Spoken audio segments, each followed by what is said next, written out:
Hello everyone, आज है 4 अप्रैल और आज इस वीडियो में हम बात करेंगे जेपी पावर के बारे में।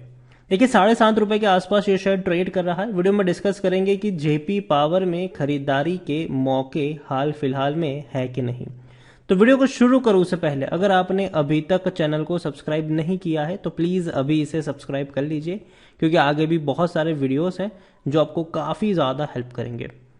तो JP power, Jayaprakash power venture limited, ₹7.5 का शेयर है, उसके आसपास घूम रहा है। 5% की तेजी आज जरूर आई है। बहुत सारी कंपनियों में आज तेजी है और पावर सेक्टर भैया पिछले एक साल से बहुत बड़ी बड़ी तेजी दिखा रहा है। यहां पर एक महीने में अगर हम देखें तो 5.5 से 6% का ग्रोथ हमें नजर आ रहा है। टूट के बिखर गया था, ये भी 6.5 तक गया था, लेकिन एक झटके में भाग गया ये दोबारा। एक साल में अगर हम देखें तो पिछले एक साल में यहां पर 114% का ग्रोथ नजर आता है। अगर आप देखो तो तेजी बनी थी, पिरामिड बन रहा है, यहाँ पर तेजी बनी, गिरावट, फिर एक बड़ी रफ्तार पकड़ी, 10.5 तक गया ये, लेकिन अब वापस ये टूटकर नीचे आ गया। तो यहाँ पर देखो तेजी जितनी बढ़ेगी उसके बाद 60-70% की गिरावट के लिए आपको तैयार तो रहना पड़ेगा, पहली चीज है। और लॉन्ग टर्म में तो पैसा इसने बनाकर आपको दिया ही नहीं है। लॉन्ग टर्म में कोई बड़ा पैसा जेपी पावर में नहीं बना है, बल्कि लोगों का यहाँ पर नुकसान ही हुआ है। 82% तक की गिरावट है। यहाँ पर आप देखो तो इससे पहले भी ऐसे पिरामिड बन चुके हैं, इससे पहले भी तेजी आ चुकी है, लेकिन हर बार ये शेयर टूटा जरूर है।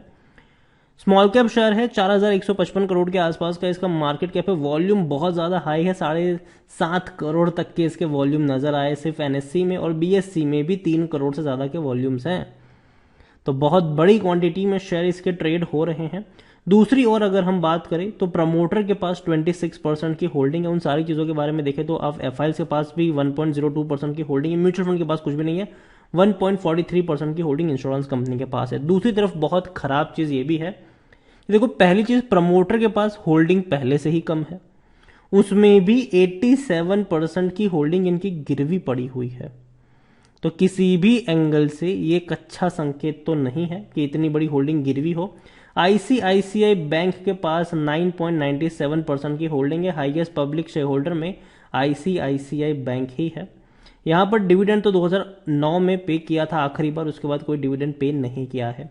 देखो, मैं मानता हूं कि पावर कंपनियों का फ्यूचर है, बढ़िया फ्यूचर है फ्यूचर में, लेकिन एक चीज आपको समझनी होगी कि भैया बड़ी मछलियां जो है वो छोटी मछलियों को खा जाएगी आने वाले समय में। और ये हमने हर बार देखा है। आप कोई भी सेक्टर उठा के देख लो, कोई भी कंपनी उठा के देख लो, बड़ी कंपनियां जो होती है वो छोटी कंपनियों को भैया खा ही जाती है एंड ऑफ द डे। और जो पावर का गेम है, पावर सेक्टर में जो गेम चलेगा आने वाले समय में, यहां पर कुछ चुनिंदा कंपनी का ही राज चलने वाला है, जिनमें से अदानी ग्रुप होगा, टाटा ग्रुप होगा, और तीसरा जो ग्रुप होगा वो भैया मुकेश अंबानी जो एंट्री कर रहे हैं रिन्यूएबल सेक्टर में, उनका दबदबा रहेगा। उसके सामने जेपी पावर, रतन पावर, ये सब, इवन अनिल अंबानी की भी जो रिलायंस पावर है, उन सब की हालत खराब होने वाली है। वो इस कंपटीशन में टिक ही नहीं पाएंगे। या तो भैया वो लोग बाहर हो जाएंगे, या तो अपना बिजनेस इन बड़े प्लेयर्स को बेच देंगे।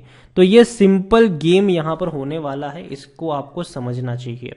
जेपी पावर, देखो, मैं मानता हूं कि ये कंपनी शॉर्ट टर्म में तेजी और गिरावट का खेल खेलती रहेगी, ठीक है, लेकिन लेकिन लेकिन लेकिन लेकिन लॉन्ग टर्म का इसका फ्यूचर उतना अच्छा आप प्रिडिक्ट करके नहीं चल सकते हो अभी के लिए। शॉर्ट टर्म में प्रमोटर डेफिनेटली गेम खेलेंगे। आप अगर चाहो तो ₹5 के आसपास मिले खरीदारी कर सकते हो, ₹8-9 के आसपास बेच के भाग सकते हो यहां से। लेकिन फिर ये मत एक्सपेक्ट करो कि नहीं मैं इसको लाइफ लॉन्ग चलाऊंगा अपने पोर्टफोलियो में। जैसे बाकी चैनल में अगर आप देखोगे तो कई बार देखा कि 500 का हो जाएगा, 100 का हो जाएगा, नहीं होने वाला है ये 50 का भी नहीं होने वाला है, ठीक है। ये इसी रेंज में घूमता रहेगा, थोड़ा बहुत भागेगा, थोड़ा बहुत नीचे आएगा, थोड़ा बहुत भागेगा, थोड़ा बहुत नीचे आएगा, इसी तरीके से चलता रहेगा इनका बिजनेस। और एक वक्त ऐसा आएगा जहां पर ये अपने बिजनेस को, बड़े बिजनेस को बेच देंगे, या तो उसके सामने टिक नहीं पाएंगे। यहां पर 3% लोग ही है जो बेचने की बात करें। अगेन, मेरी अभी इस प्राइस पे बेचने की सलाह नहीं है, लेकिन अगर ₹8-9 के आसपास होता है तब इस पे ज्यादा लालच नहीं करनी चाहिए, एक बार के लिए प्रॉफिट लेके निकल जाना चाहिए। यहां पर अगर आप देखने की बात करो तो कंपनी में जो लास्ट ट्रांजैक्शन हुए थे वो बिकवाली के थे, 2020 में हुए थे, उसके बाद कोई हुआ नहीं है। और इनके रेवेन्यू लगातार टूट रहे हैं। 4,800 करोड़ का रेवेन्यू 3,300 करोड़ पर आ चुका है और अभी के वक्त में दिसंबर में 1,400 करोड़ का रेवेन्यू है, जो काफ़ी बड़ा रेवेन्यू है। ठीक है, लेकिन इस रेवेन्यू पर भरोसा कर सकते हैं कि नहीं, वो अभी के लिए थोड़ा सा मुश्किल है। 1-2 क्वार्टर के और इसके रेवेन्यू आ जाने दीजिए, 1-2 क्वार्टर के और रिजल्ट्स आ जाने दीजिए, उसके बाद कुछ सोचा जा सकता है। क्योंकि दिसंबर में 106 करोड़ का जो प्रॉफिट इन्होंने दिखाया है, ये वन टाइम प्रॉफिट है।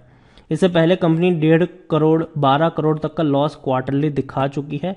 तो इस प्रॉफिट पर भरोसा करना उतना भी सही नहीं होगा। 1-2 क्वार्टर के रिजल्ट्स पे नज़र होनी चाहिए आपकी। स्पेशली मार्च का जो रिजल्ट है, ये काफ़ी अहम होने वाला है इनके लिए।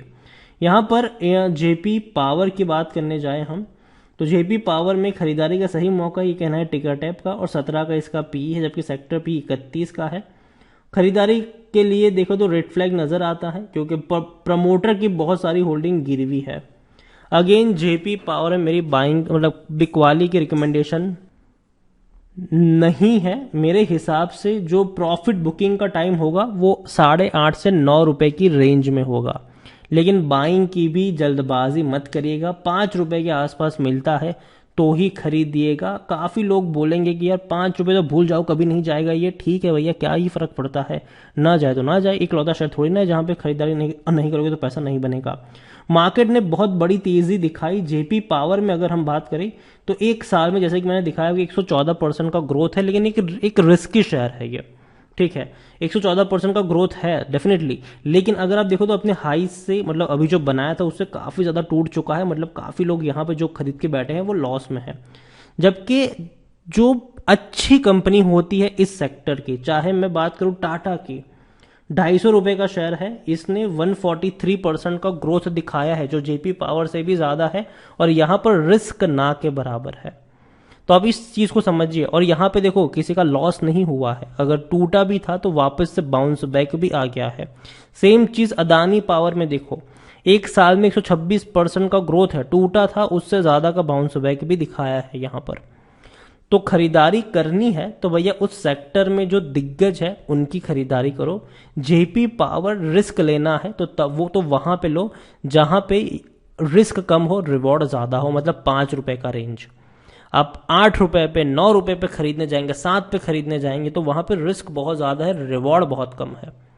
तो ये चीज ध्यान में रखिए। और जेपी पावर शॉर्ट टर्म का खिलाड़ी है, ऑपरेटर तेजी मंदी यहां पर कराते रहेंगे, लेकिन लॉन्ग टर्म में इनका टिकना मुझे मुश्किल नजर आता है। बाकी मर्जी आपकी है। वीडियो को यहीं पे एंड करूंगा। पसंद आया हो तो लाइक करें, शेयर करें। चैनल पर अगर पहली बार आए हैं तो प्लीज सब्सक्राइब करें। और जेपी पावर के बारे में आप क्या सोचते हैं वो भी आप मुझे कमेंट में लिखकर बता सकते हैं। Thank you.